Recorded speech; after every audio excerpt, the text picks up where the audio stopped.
episode 43. I am your host, Steven Morioka, and this is a show all about Pokemon's video game championship series. I am here, joined today by Alex Underhill. Hello, Steven. Hey, Alex, what's going on? It's time to head back to the show, and we're going to be talking about a few events from the past, but mostly we're going to be catching up, folks, on the 2019 Ultra Series. Yeah, so we had a lot to cover in the last episode, and we still have more that we kind of want to catch up on to get the show back to the modern-day VGC era that we are currently in. That's right. So, why don't we go ahead and get started with what we are going to be covering first. So, let's go ahead and do that. So, since the events of the show ending, or not before our break. We've had a lot of events happen, so we're just Alex, you can recap some of those, or just go over the champions of the majors, like the big ones. We've had internationals and worlds since, and then we'll get to Ultra Series here.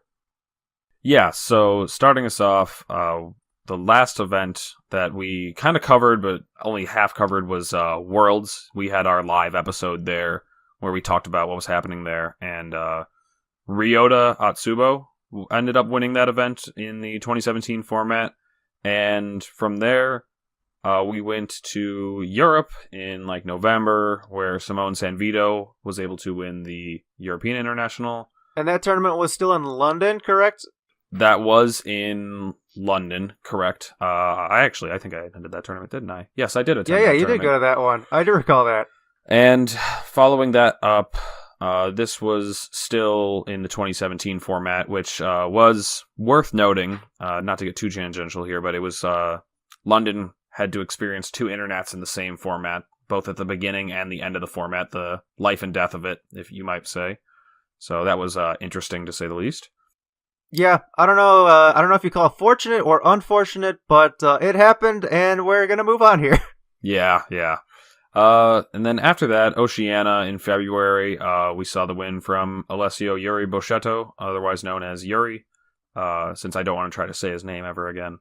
And then we saw in Latin America in April in 2018, and these last two tournaments that I mentioned, the Oceania International and the Latin American International, are now in the 2018 format, competing in that format. And then we saw a win from Carson Confer in Latin America.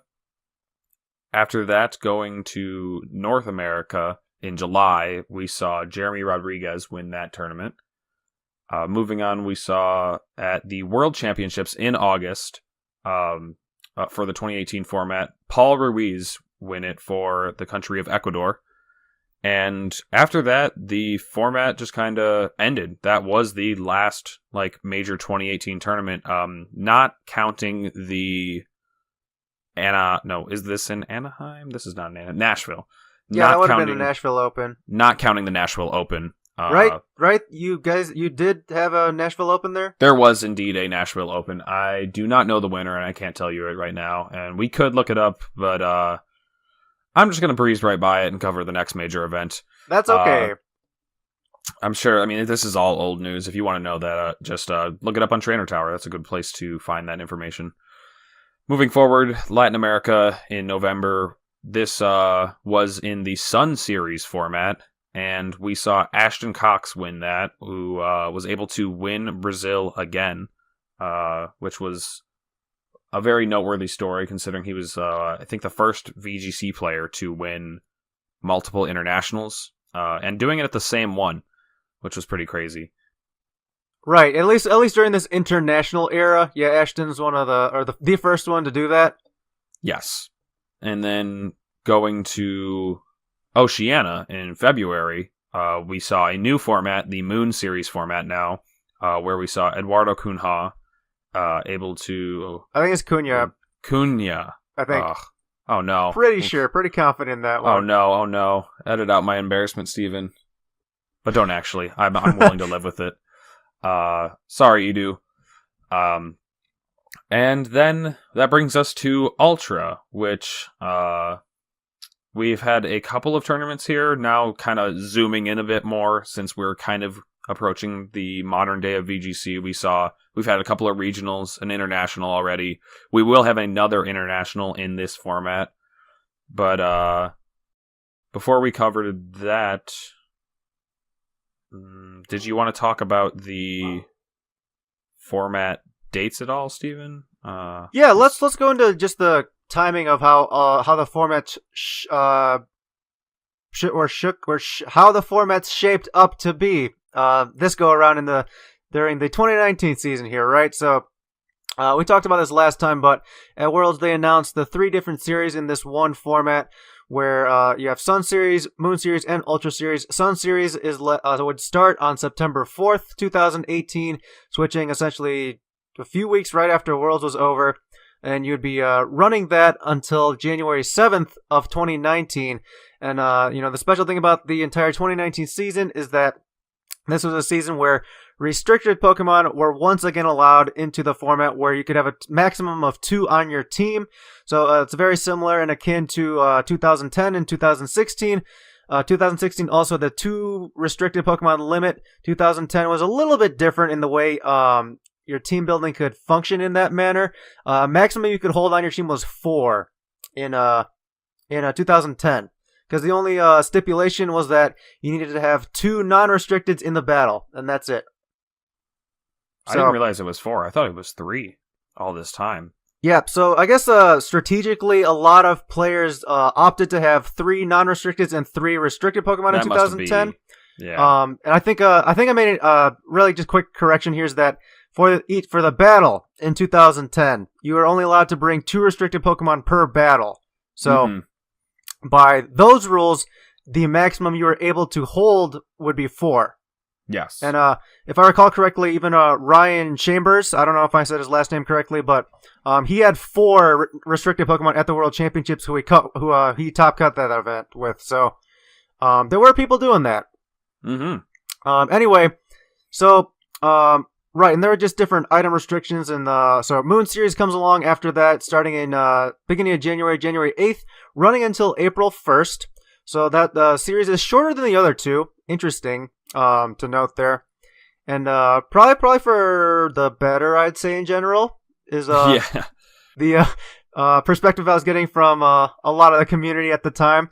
And right now we're in Ultra Series, which started April 2nd, so we're only about a month in of actual live competitions here, and we've had a few majors happen already, and we can talk about the winners, talk about some of the teams that come out, and really we're just gonna delve into the more of the specifics and nuances of the Ultra Series, and what we think of it, and then what we think about it moving forward as well. So to start us off, we should probably cover a bit more in depth of what the Ultra rules pertain, and so yes, please go ahead. Yeah, so now we have Groudon and Kyogre finally fully unleashed all year in the Sun and Moon formats. The Red and Blue Orb were banned. Those allow the 2 of these Pokemon to Primal Revert into their stronger, more powerful forms. And now those items are illegal, or they are legal. And now we have things like Ultra Necrozmium Z legal, so that allows Necrozma Duskmane and Necrozma Dawnwings to transform into the Ultra Necrozma form via a Ultra Burst, and then subsequently are able to use the Z move Light That Burns the Sky.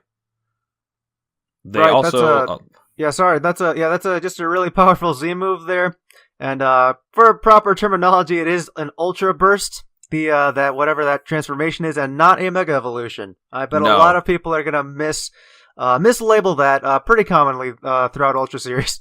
It shares a lot of traits with Ultra Bursting, with Mega Ultra Burst and Mega Evolution do share a lot of traits. Yeah, it really does. They happen at the same speed tier. They happen, just kind of similar in that sense. A similar form transformation, ability changing, stuff like that, but they are different. You can have a Mega Evolution and a Ultra Necrozma on the same team in the same game. Also allowed now, speaking of, are the Megas. The Mega Stones are now all allowed. You can have a Mega on your team, whether it is Mega Rayquaza, Mega Gengar, anything like that.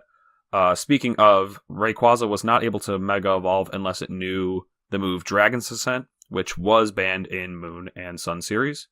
But now it is legal, so Rayquaza can know it and is able to transform into its Mega Rayquaza form. Yeah, and Alex, really quick, that move is Dragon Ascent, not Dragon's Ascent. Just gonna correct you on that one. That's a big one. That's Rayquaza's like signature move there. I know, and I can't believe I've been saying it wrong for all this time, considering it's been around for so long. Yeah, but for Rayquaza, like this is notable that it can Mega Evolve now, because its popularity obviously surged really high and really quickly. Without being able to Mega Evolve, I don't think it was very popular in the Sun and Moon series from what I observed. So it was not relevant. And then like a lot of the other Megas and a lot of the other Pokemon, once they were able to Mega Evolve, they gained a lot of traction in Ultra series. Yeah, and I think one of the defining things as well is just that move, Dragon Ascent. Rayquaza was missing a strong, reliable move to do damage with.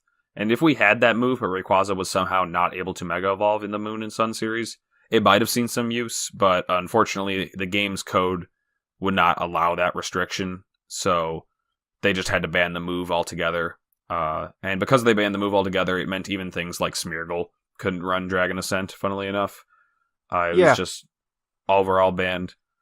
Yeah, and I think that was perfectly fine. Like they did what they had to do for the coding and programming there, and like probably most notable with Rayquaza, it can hold a variety of different items because it's not restricted to a Mega Stone like every other Mega Pokemon is.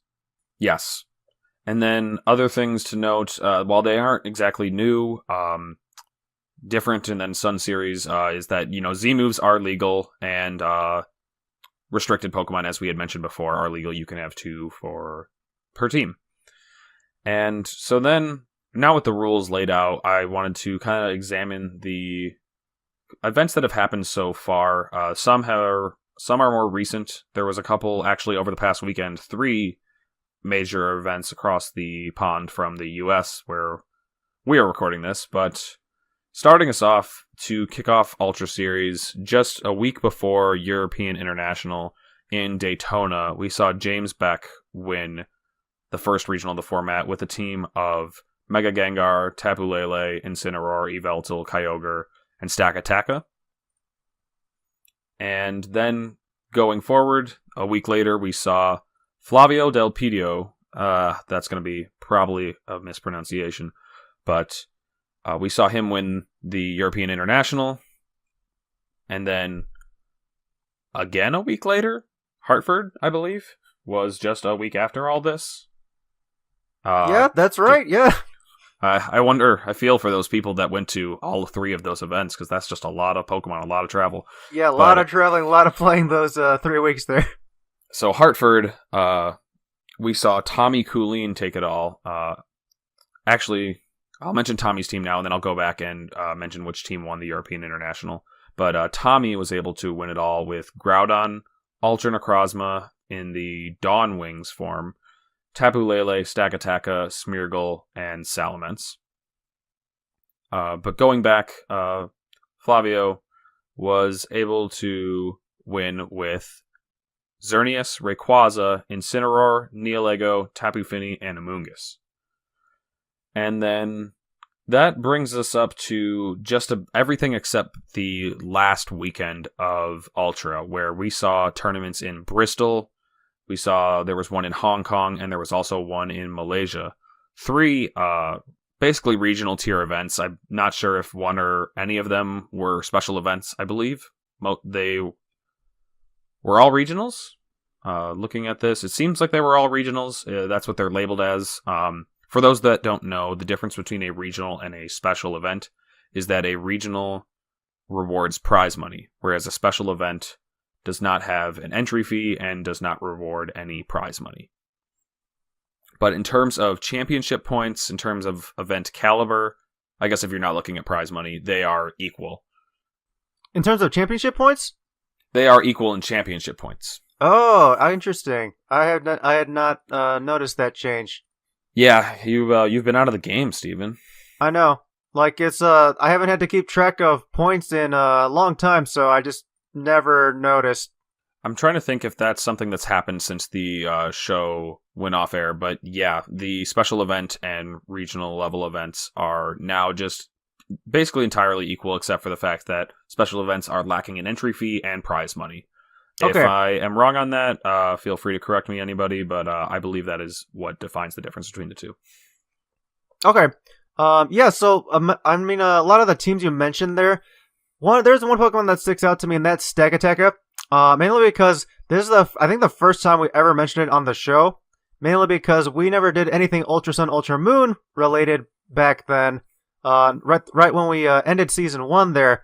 So, welcome Stakateka to the show. I don't think you've ever been mentioned on here before, but that's a high quality Pokemon, right?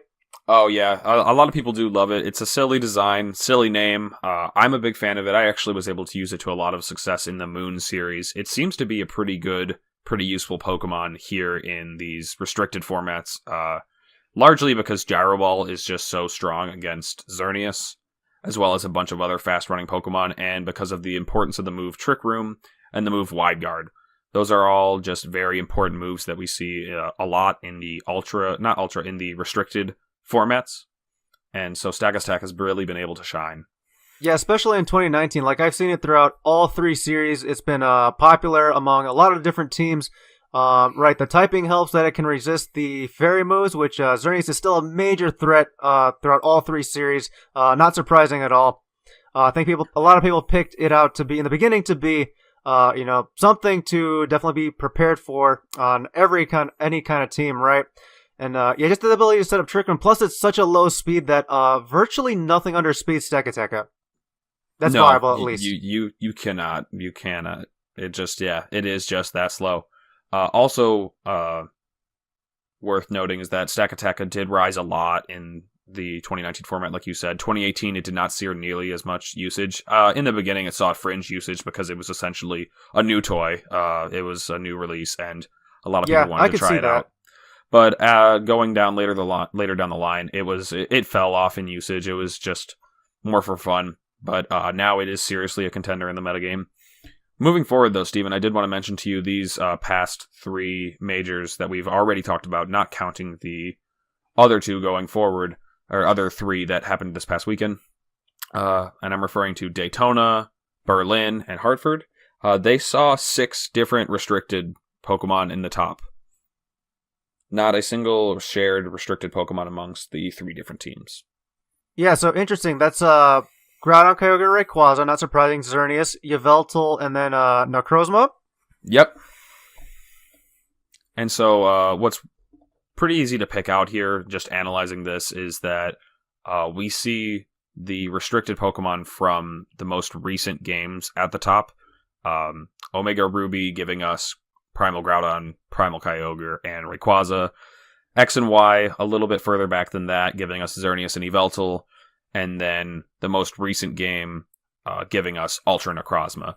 And I think this is just evident in kind of a power creep viewpoint, in that Pokemon keeps introducing new mechanics that they want to shine, they want to be noticeable in the game, and so we're going to see a lot of these newer restricted Pokemon with amped up abilities, amped up stats at the top.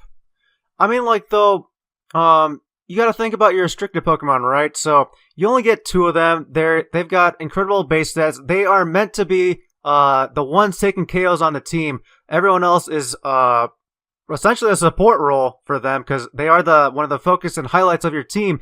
You want to be you got to utilize those 2 slots as best as possible, right? So and able to support them as well as you can. You want to make sure you're not wasting that slot on something not as useful. So, for example, like a Reshiram or a Zekrom, that kind of thing. Giratina comes to mind as well.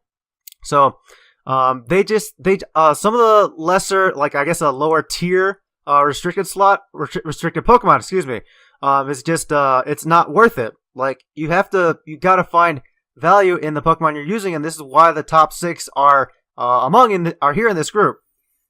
Yeah, and it's also, like, when I think of those Pokemon that you had mentioned, like Zekrom and Reshiram, the one that comes to mind for me is, like, Lugia, especially Lugia right now without multiscale. These Pokemon just don't have any way to boost their offensive output via their abilities. They kind of fall behind in damage output, and like you said, they are the heavy hitters. Worth noting, though, this time around is that we do have Megas and Z-moves, and so those help the non-restricted Pokemon keep up a bit in damage output. However, besides Mega Rayquaza, a lot of the Megas have just kind of been put on the wayside. A lot of people are not quite sure what are the most valuable Mega to have. They just don't quite keep up. This is just me speaking from talking with a lot of different players. And a lot of people just aren't sure where to go. I mean, we see Salamence and Gengar at the very top, and then obviously Mega Rayquaza. I think Mega Rayquaza would probably be the most popular Mega Evolution at this point. The stats might disagree with me, and I think it's for good reason. While you do get to spread your damage across more Pokemon if you are able to use something like a Mega Gengar alongside a Kyogre and Yveltal, and then you have these 3 heavy hitters. It is kind of nice to condense the role into this one super strong Pokemon in Mega Rayquaza, because then it allows you to fit some of the all-important supporters that we see in this format onto your team and into your 4 that you are able to bring to battle. We saw, like, a great example of this would be the Mega Rayquaza team that won Berlin. It had Amoonguss, Incineroar, and Tapu Fini, which are 3 of the most valuable supporter Pokemon, and I think all of 2019. They've been very, very important. Tapu Fini this time around is providing terrain control, speed control. It can haze away boosts. It can do just about everything. Incineroar, ever since its introduction in 2018... Oh, wow. We haven't really gotten to talk about Incineroar. Oh, God. You're right. Incineroar deserves an episode of its own for how much of an impact. Out of nowhere. Yes. Right? Like, did anyone see that? Did anyone see that coming back? When was that? Spring 2018 or something? Well, the abilities were in the game, but right. I don't know if people did hype it up. Looking at it, they were like, Incineroar is going to make a large impact, but to the extent that it has, I'm not sure about that. And what's crazy is that while it was very dominant in 2018, it seems to be even more so here in 2019, where moves like Fake Out, abilities like Intimidate, and moves like U-Turn can really help keep your momentum up and help keep the pace of the game in your favor. And it's not even a bad thing, because a lot of players, I think, will get disheartened by seeing a Pokemon with such high usage on every team, and I think that's not a fair way to look at it, because Incineroar brings a lot of balance to the game, a lot of predictability, and it kind of extends the game so that there are more turns, more turns kind of leads to more interactions between players. The more interactions you get to see between players, you usually see the better player come out on top. Right, there are less chances for luck to factor into any of the games here. And, another thing with Incineroar, it plays a really good role in what it does, right? It gives you Fake Out support, it gives you pivoting functions with U-Turn, and just looking at its base stats, like, it can work well under Trick Room, like, it's no slouch when it comes to dealing damage either, if you want it to be. Mm-hmm. Like, base 120 is really solid, like, you don't even have to invest anything into the attack power, and, speaking of which, like, you've got a 120 attack in Flare Blitz, which you can also self-induce your own Pinch Berry if you're holding it. Yes. So you can use really smart play with Incineroar. It's just one of those phenomenal support Pokemon you get. Kind of like looking back at Scrafty and Hitmontop as examples with Intimidate and Fake Out. Probably the most notable ones there is that it shares similar roles like that. You get all those things to help support your restricted slots, your other Pokemon when they need it. Can help you set up Trick Room, of course. And then with Incineroar specifically, like, it's just a perfect fit, Yeah. For a lot of teams. It hasn't really, I think, had any large negative impact on the metagame. We saw, what was really cool is that I had only mentioned Incineroar and Tapu Fini from Flavio's team, that these two Pokemon have had a large impact on 2019. And Amoongus aside, just looking at those two, we saw a lot of teams just use that as the glue of their team. A lot of teams would bring their 2 restricteds and these 2 Pokemon because it was just such a solid mode. This time around, as Steven had mentioned, we do see Incineroar usually favoring the Pinchberry. Flare Blitz self-activating is really huge, and it just makes your Incineroar basically have 150% or 150% of health because of how often it is able to activate that berry. But on Flavio's team, we saw that he had Incineroar Infinity on his own, as well as Neolego. And I think that was kind of the defining Pokemon on his team, is he was using a Xerneas Rayquaza team, often called X-Ray, and his team was very vanilla, very standard. Items and sets might be a little bit unique, but in terms of Pokemon composition, it was pretty normal. However, he had the Neolego, and at that point, it hadn't quite taken off, and it was able to really deal well with the Incineroar Tapu Fini combination. And I think that was one of the largest reasons he was able to succeed and rise so high, is that a lot of people are using Incineroar and Tapu Fini as this crutch to hold their team together defensively, and Neolego can kind of just pick that apart with super effective coverage on the 2. Yeah, that's something that can be really effective against people who are leaning on that a bit too much, and for good reason, right? They're some of the best supporters in the game right now, and especially Amoongus with redirection to help your restricted slots. Either setting up or just dealing damage like normal, how it's always done since it's been introduced. So, yeah, that's a nice way to pick off on that popularity. Like you mentioned before, like some people have issue with a certain Pokemon being extremely popular, seeing it on every single team. But you also got to think about how when you see that, that gives you something you can prepare for and have a plan for every game you're playing, and that can be an advantage for you. Yes, and so Flavio was able to really capitalize that. And then moving forward, I think we did see some people able to cut Hartford with Flavio's team. We did see a bit of success from that. But overall, the one player to rise to the top at Hartford was Tommy Coolene.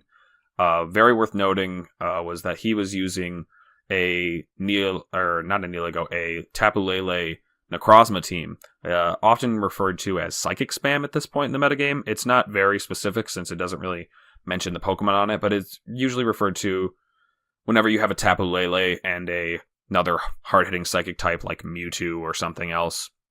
Psychic Spam, just abusing Tapu Lele's ability to set up Psychic Surge or Psychic Terrain using Psychic Surge and hitting with that 1.5 boost. The Light That Burns the Sky Z move, clearing things out, and it really kind of capitalized on Neolego. Tommy was kind of just trying to think one step ahead. And what was really cool to look at was Tommy made it in as the 8th seed. He was the one player to bubble in Hartford, and he was the only player not using Mega Rayquaza at that tournament, which is kind of a further testament to Rayquaza just being kind of the top Mega. But Tommy was the player that ended up winning the whole tournament out of all of these 7 Rayquazas, and the odds really seem stacked against him when, if any of the other player wins, you see Mega Rayquaza win the tournament. But instead, Tommy was able to pull it out with his Psychic Spam team, and I think that's really cool in kind of just breaking down the meta and thinking one step ahead. Like, this is what was popular, I'm going to try to plan ahead of that and beat that. Yeah, so, I mean, Tommy being able to cut in as the 8th seed, obviously, things are going your way when you can get lucky to bubble in, right? Yes. You always want to be on the inside of the bubble rather than the outside. I think this is also his first regional win. And, we've seen him top cut a lot of other regionals in the past and was never just able to break through. So this was, really cool to see him finally win one here. So good for him. Really solid team there. What do you expect moving forward, though, with his specific composition here? So with a win from Tommy's team, you expect a knee-jerk reaction to something like Yveltal. Looking at Ultra Necrozma, especially in the Dawn Wings form, they typically run the move Photon Geyser, Earth Power, Moongeist Beam, and Protect. Maybe a Calm Mind slipped in there or something. But they really just have a hard time dealing with Yveltal. And they have to rely on some of the supporters to deal with it, whether it's Groudon, Tapu Lele, Stakataka, and Salamence. And while those Pokemon can do alright against it, Yveltal does have a tool for nearly all of them, whether it's Snarling, the Tapu Lele, and the special attackers, Foul Play and Groudon for a lot of damage, and Foul Playing pretty much any of the other Pokemon that I had mentioned, because Foul Play is just such a strong move in these restricted formats. And so that's what you would expect to see, at least in my thought. However, I don't think we saw Yveltal win any of the coming 3 regionals.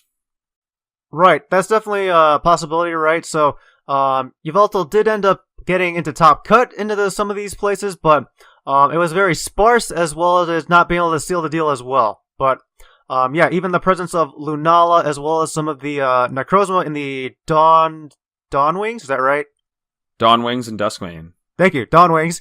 Yeah, wasn't enough to propel it enough, or just maybe folks aren't as comfortable or confident bringing Yveltal in right now in the metagame. And so we've talked enough about these 3 tournaments that happened over the past weekend. I think it's probably about time that Steven and I told you what shook down at these events. And you can find the results for Bristol and the Malaysia tournament in Kuala Lumpur, I hope I'm saying that right, on Trainer Tower. You can find the results of both of these tournaments on Trainer Tower. And then as for the tournament that happened in Hong Kong over the weekend, right now Steven and I are looking at the results for that tournament on Victory Road. So check those 2 sites out if you want to look at the results more in depth. But we're going to talk a bit about the teams that made it all the way to the top. So looking at David. So Alex, really quick before we move on to that, I just have I have a mechanics question, and I'm wondering if you have an answer for me. Oh boy, I'm on the spot. Okay, so specifically to the Necrozma, who can Ultra Burst. So right, it's carrying the Ultra Necrozium Z. I think I said that right.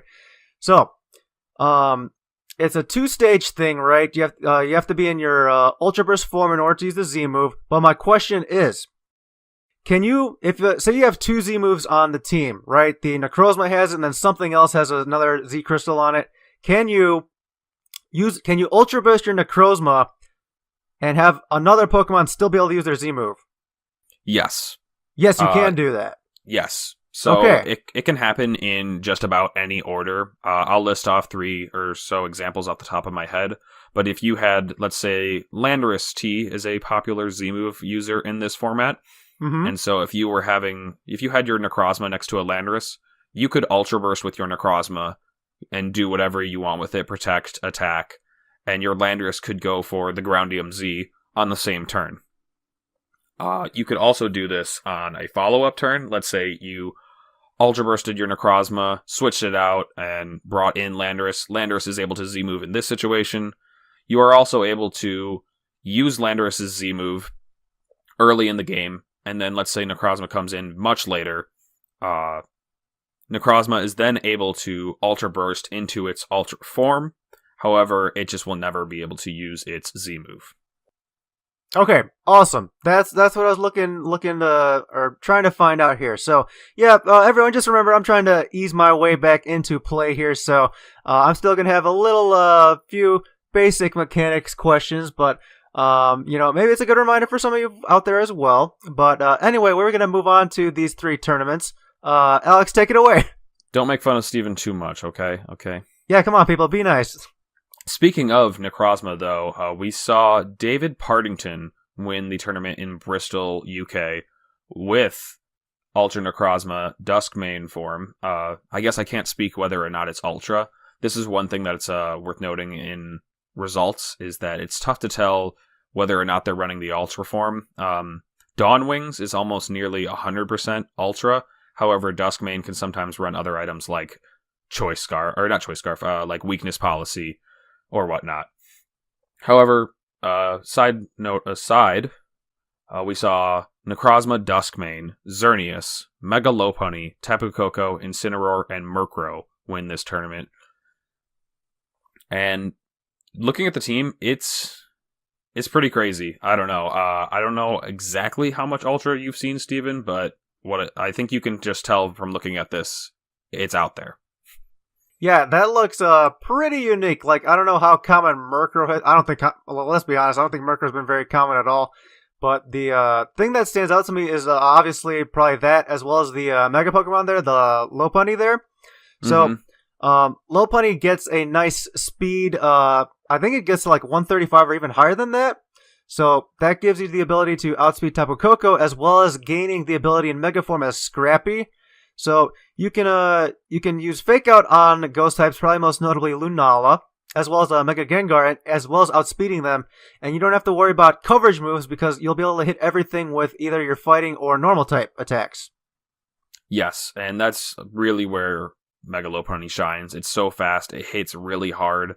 In a metagame where Incineroar, Mega Gengar, and Lunala are all really common, it's nice to have that faster Fake Out than the Incineroar, the ability to high jump kick it. Jumping back to Murkrow, though, this could be somewhat related to my take of Yveltal being popular. Murkrow is kind of like Yveltal Light version, just your Yveltal, B team, minor league Yveltal kind of thing. Yeah. It's able to do a lot of the same things as Yveltal in that it's a dark flying type, sharing the same typing, learning a couple of the same moves in like Foul Play, Tailwind, and what have you. And I think that was a bit of what was able to help it shine. Obviously, Murkrow is very known for using the Prankster ability, able to set up Tailwind before, getting knocked out, and foul playing just all these restricted Pokemon, as I had said, that have generally very high base attacks and using it against them, essentially. Right. Yes, of course. So, again, this is just going back to what we talked about, how your restricted Pokemon are your incredibly valuable slots that you need to be protecting, and they're going to be the ones dealing damage for you.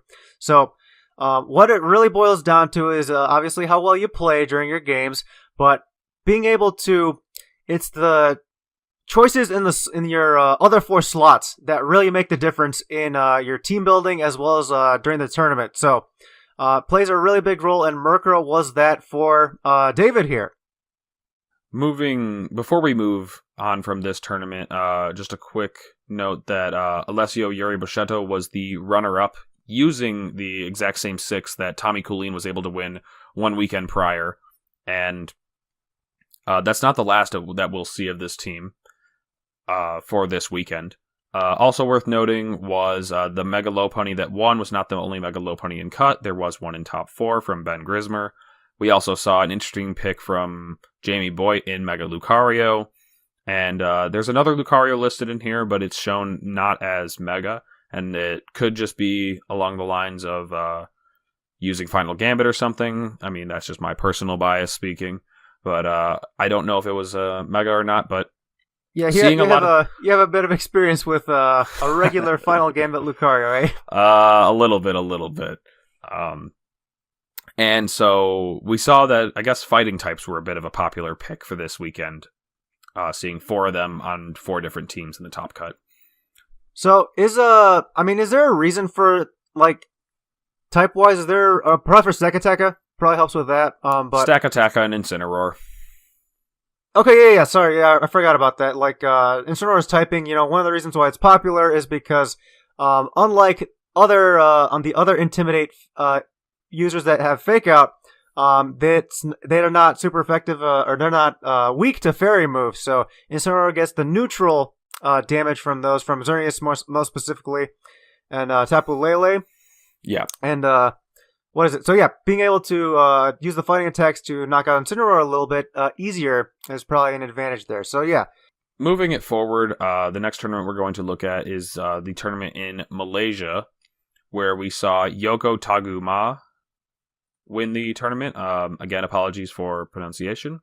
And the winning team here was Kyogre, Rayquaza, Tapu Koko, Incineroar, Crobat, and Ferrothorn. So yeah, generally just looks like a kind of a standard Ray Ogre team that you'd kind of expect, and then it's got its checks in the back there to help against Xerneas. Yes. So I don't know. Do you happen to know if there's anything different or unique about this team that maybe that stands out? I do not know anything about the sets inside this team. I do agree, though, with the statement that you mentioned. With a lot of Rayquaza Kyogre teams, often termed Rayogre, we see they stack their team against Xerneas, since Kyogre is able to hit just so hard, and one of the only Pokemon that's able to slow it down is Groudon. Rayquaza kind of enables it to bypass that with the Airlock or Delta Stream abilities, resetting the weather or overriding it and allowing water moves to hit Groudon even in Desolate Land. And so from that point on, you're no longer worrying about Groudon. Nothing really can slow you down. However, the two of these Pokemon kind of shake a little bit when they see Xerneas, and so the rest of the team is normally built around keeping Xerneas in check. We see that with Crobat hazing away its boosts, Super Fanging it, taunting it, and resisting Fairy, as well as Ferrothorn resisting Fairy, and able to Gyro Ball Xerneas. And so that's kind of how these teams are generally constructed, is beat Xerneas, and then Rayquaza Kyogre beats everything else. Yeah, pretty much. I mean, because you gotta be able to handle Xerneas. It's one of the top contenders, one of the top threats in the metagame as well. So you've got the restricteds aren't going to be able to handle them on their own, so you need to provide that support, whether that's in the Crobat and Ferrothorn, as we saw on Yoko's team here, or other popular choices probably include Gengar, the Mega Gengar form, Bronzong, Stekateka. So you got a good nice variety to help you out here. Breaking it down further, Yoko's team was also present in 8th place from another player named Gunter Prabowo. Apologies for pronunciation. And jumping back to Bristol, we actually saw the exact same team present there in 6th place from Ricardo Apamea. So just generally a popular Rayogre team, it seems, or at least a popular 6. Their sets may have differed. Rayogre was also present on another team in the Malaysia regional, but with a different 6. And then the last thing I wanted to make a note of while looking at the results of this tournament is that every single team has one of Kyogre, Rayquaza, or Groudon. The Hoenn trio, if you will. Right, and honestly, that's not surprising at all. It shouldn't be. So, nope. Because of the interplay of the super weathers, right? Primordial Sea, Desolate Land, and Delta Stream, they only override one another. So if you're not using them, then you might be struggling against opponents' teams who have them. But you just look at Bristol in the United Kingdom and on David's team, where he did not have either one of those. So he was able to handle that fine. He found his way around it, but in general, it seems to be the safer call to have on your team one of Kyogre, Rayquaza, or Groudon. Right. You don't have to limit yourself to using one or two of them on your team. Just know there are options. There are team building options for you to kind of go out there without having one of the three among that group on your team. If you really want to get creative and ultimately to win some of these tournaments, and especially the International and Worlds coming up really soon, is that the creativity really shines in as well as your play during these games. So it all starts in team building. Yep, and again, just kind of respect those Pokemon. If you're not going to use them, just plan around beating them, kind of like what we talked about with Incineroar. They may be very popular, but you can just use that as your own strength. Alex, there's another thing I want to point out here. So, pretty much throughout all of 2019, all the series, as well as back in 2010, Shedinja. Let's talk about this for a little bit. So, yes. Shedinja's popped up here and there. Seems to be a nuisance for some players. So, Wonder Guard, all you gotta do is protect Shedinja from its threats, and you can win the game, essentially, because of the way its ability works, right? It can only be hit by super effective moves, so it's easy to pinpoint which of the Pokemon are the threats to it. So, it's making top cut here and there among some teams in a lot of these different tournaments here, and starting to see success. Now, I wonder if this is something that, if this trend is going to continue, if Shedinja is going to disappear, or we're going to see even more of it coming up. So early on, we did see a bit of Shedinja craze, maybe a week or two into the Ultra format, and I'm not sure if it started out as a Japanese trend or what inspired it, but at some point, everyone was trying to just put Tapu Fini and Shedinja on their team, as we see here on the finalist team in Malaysia, as well as a team in top 4 in the UK. So Shedinja and Tapu Fini together are part of what makes this combo even deadlier. As you had mentioned, Shedinja's only able to be hit by super effective moves, and with these restricted legends, a lot of them limit their coverage moves to just the moves that they have a same type attack bonus on, because these are the moves that they are hitting with the most power on. Looking at Xerneas here mostly, Xerneas typically sticks to fairy moves only, and because of that, it's not able to damage Shedinja at all. Shedinja likes to just pick away slowly at Pokemon by using things like Toxic or Shadow Sneak. However, it did get a couple of new tools in the partner Tapu Fini, which now can soak it. And while soak Shedinja is not a new thing, there were players in 2016 that did this a lot, looking at Triple O AJ as one of the players I know who was most known for using soak plus Shedinja.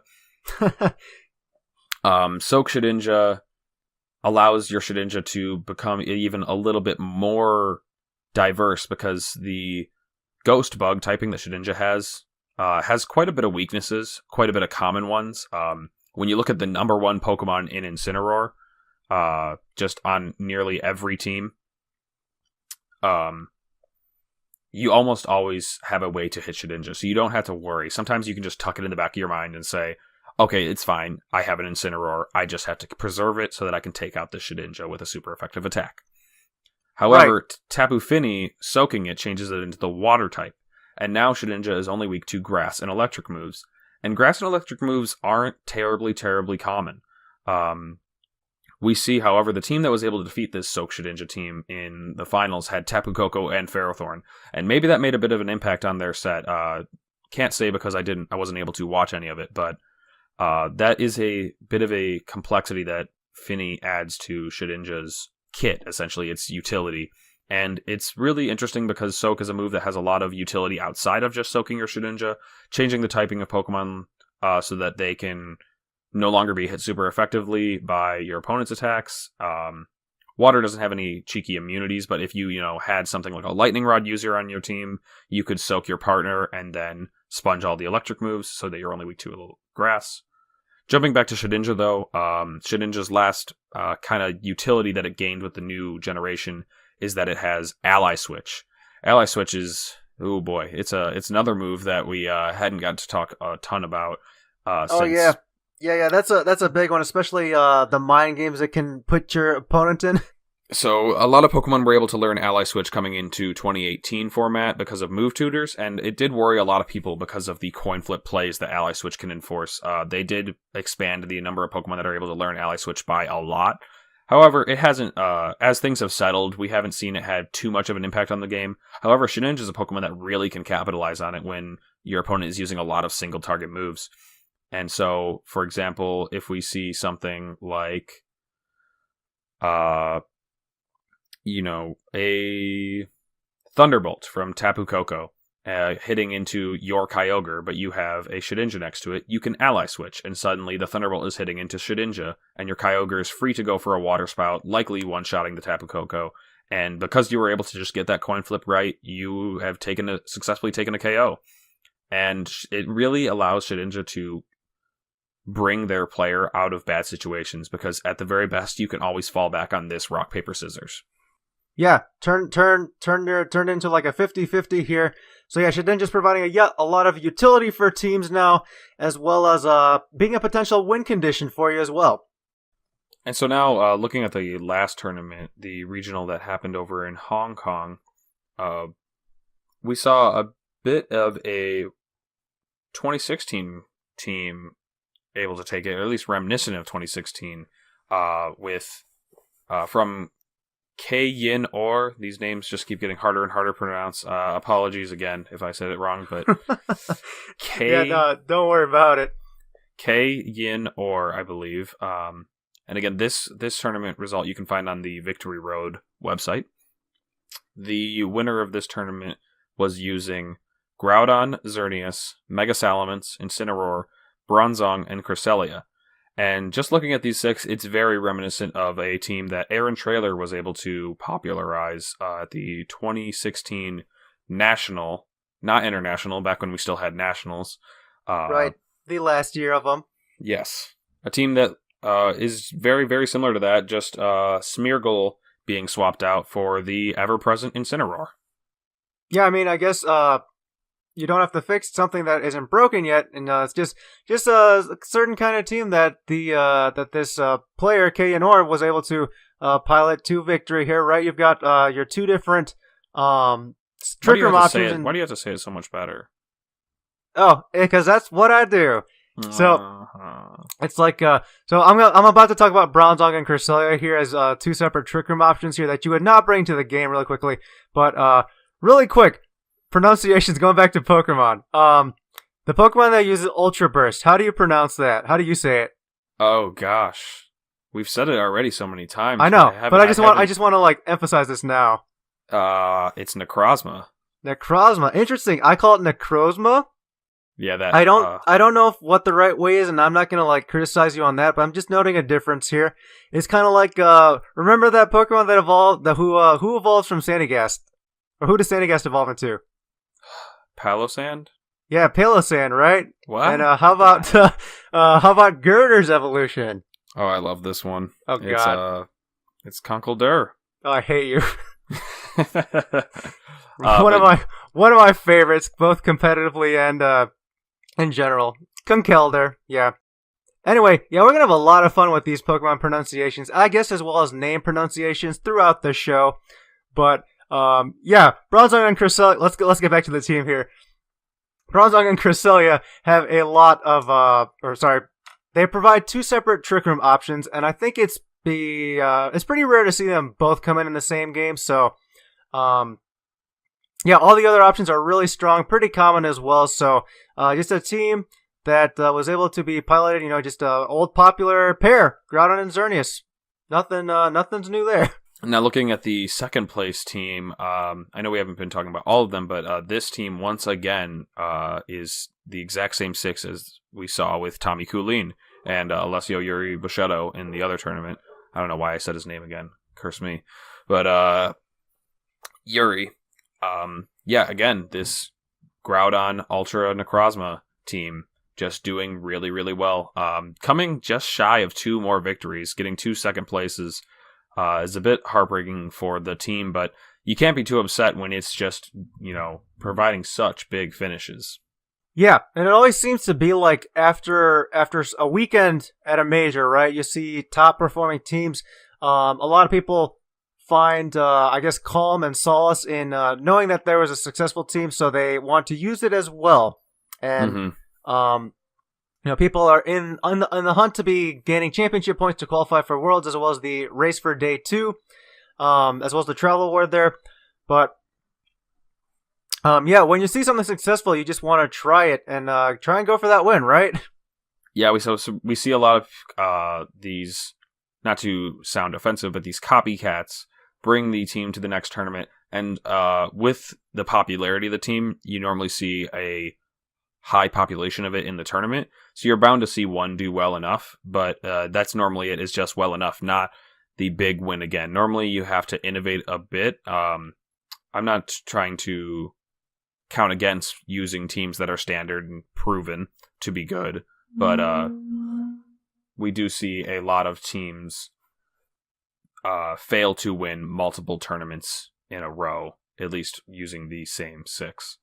Now, and that doesn't have to do with the team. It's all about the player. Because remember, it's all about the player who's winning the games. It's not the team. It always comes down to the player. Yeah, the team will not play the game for you. Right. You got to play the team. Remember that. So next time you criticize someone about their team or team building, just be wary of that. We're also not being critical of anyone who copycats teams. Like there's that's perfectly fine. I've done it. You do what you want to. Yeah, Alex has done it. I've done it before. I didn't like when I did it because I always do best when I build my own teams, and that's a personal thing for me. But it just depends on you. yeah, just knowing that when teams get spread around a lot, right? It just gives you something to prepare for, and being able to defeat them is going to be critical, right? So, yeah, no team's copyrighted out there, right? You can use whatever you want. Yes, very much so. I can't stress that enough. Nobody owns a team. Now, going through this top cut, Steven, I did just want to nitpick a couple of things out here that catch my eye. Go for it. In 5th place, we see an Umbreon, which is my favorite evolution. I don't think it's great competitively, but somebody found a use for it, and it's got me curious. In 6th place, we see a Rayquaza Palkia team with Mega Camerupt, and that whole composition in itself is pretty shocking. And then jumping down to 8th place, while the team itself doesn't look incredibly out there, it does have Kyogre and Groudon paired together, and that's something we saw a lot of in 2016, but it has just not been very prevalent at all through any of the 2019 formats, especially so here in Ultra, where these Pokemon have been proven to work well together in the past, referring to 2016, but this year, just nothing from them.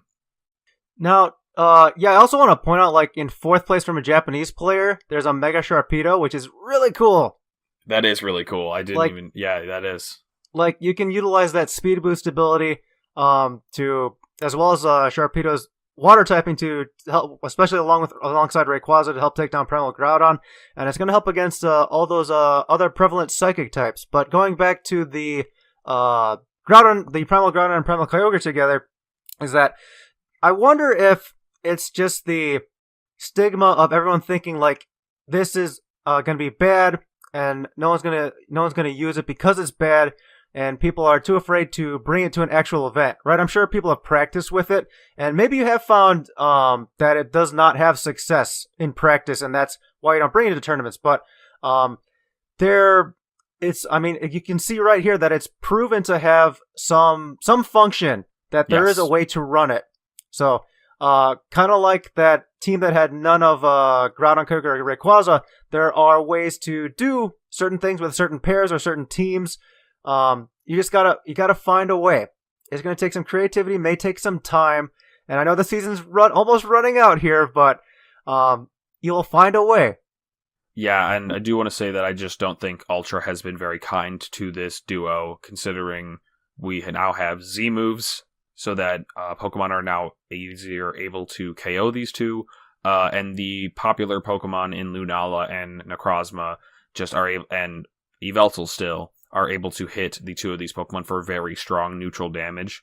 They are outrun by all of the Pokemon that I had just mentioned as well, if you count Necrozma in its Ultra form.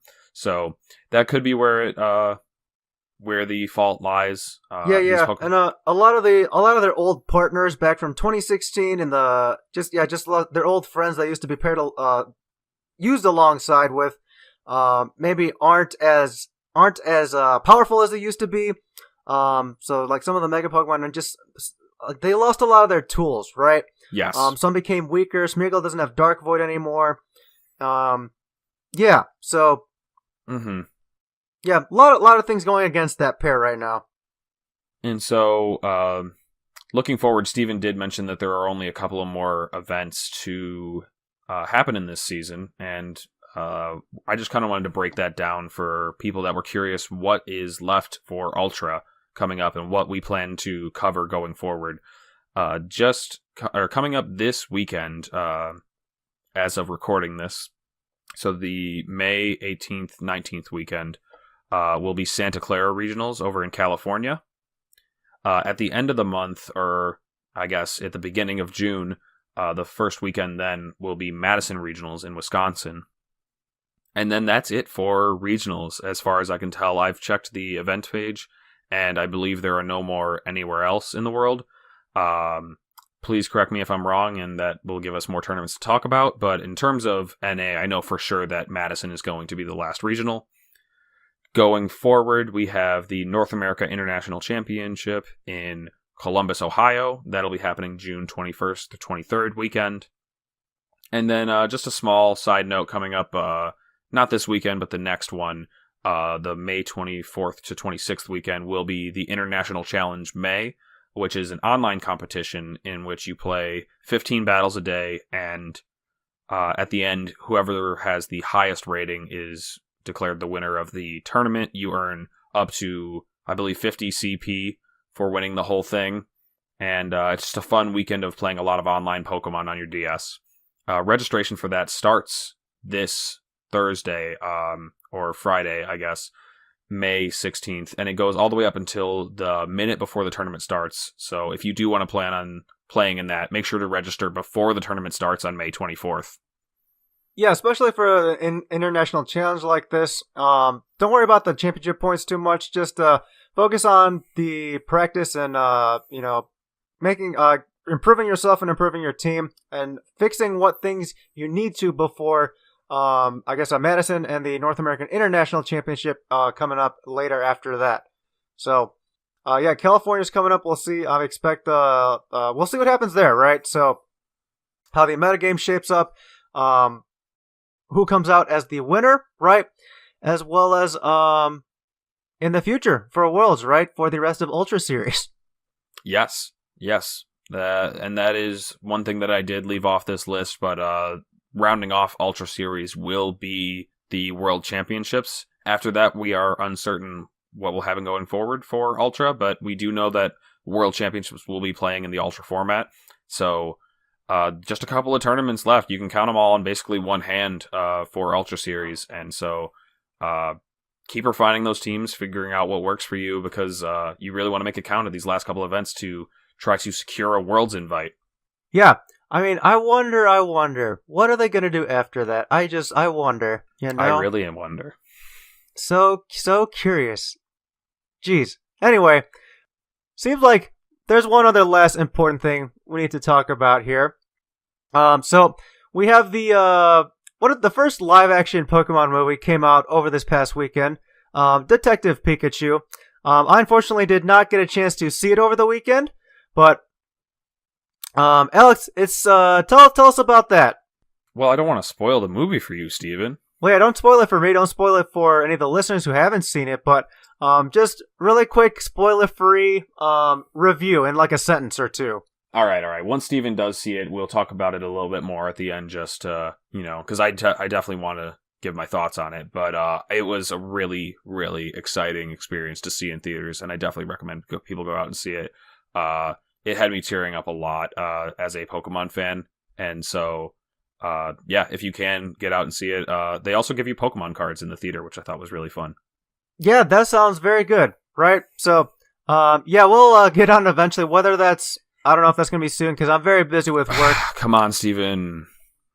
I'm trying. I'm very busy with work. You know this. If you don't see it, I'm going to have to get somebody else on this show to talk about it with me, and you're just going to have to step away because I need to talk about it. Mute and then just let me know when I come back, or just don't invite me back, or just don't invite you back. I just might not invite you back. Yeah, we'll see what happens, right? So, Alex is saying go see Detective Pikachu. I'm also saying go to see Detective Pikachu just because it's cool phenomenon out there. See live action Pokemon movie. Anyway, I think that's our show, eh? I guess so. Yeah, we'll have to wait until next time to talk some more, but that's the good thing, right? So, well, folks, we hope you've enjoyed the show. Just a reminder, that you can find us in a lot of different places. You can find us on iTunes. You can find us on Podbean. You can leave us a review on iTunes. It helps the show with visibility, helps others discover us, and you can also, if you have friends or anyone who you think might like this show, go out and tell them. Go out and tell them to come listen if they might enjoy something like this. So you talk about competitive Pokemon, about the VGC, about the Video Game Championship Series here. Just to interrupt Steven really quick, a note on iTunes. It is not currently live at the moment we are talking, but it should be going live hopefully by the time this is posted. So do look out for a tweet from us. Hopefully that tweet has already happened now that you're listening to this, that iTunes is live. If it's not, we are going to be working on it. Yeah, my apologies for that, but that will be coming up at some point. So Hopefully that's there. Anyway, to continue here, right, iTunes, you can find us on Podbean. You can download the MP3s from both those places. We got a group on Facebook you can join to come hang out with us and talk with us there. If you're so inclined, you can also find the show on Twitter at its own place, at its own handle, at the Hypervoice, and you can follow the two of us individually as well. I am at Super Morioka. Alex, where can we follow you? You can follow me at Lexicon VGC. All right, perfect. Well, that was our quick little wrap-up. Well, not wrap-up, but quick little catch-up, rather. A little catch-up on the Ultra series so far, and we only have so much time in the day, but hopefully you, the listeners, have all enjoyed it, and we will see you next time. Stay tuned for more of the Hypervoice. Alola!